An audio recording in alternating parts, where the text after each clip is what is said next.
today's video, I will be showing you how to fix AI photo enhancer can't open problem. So the answer is easy. Just go to the settings and then scroll down to the apps section, and then go to the search and search AI photo enhancer, and then go to the storage, and here you will find this clear cache option. Click on it.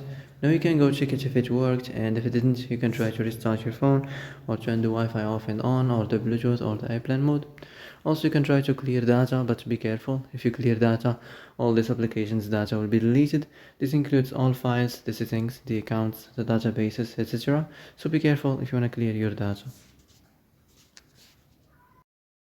And that's it for today's video. I hope this is the answer you've been looking for. If you like this video, don't forget to like and subscribe, and see you in the next video. Thanks for watching.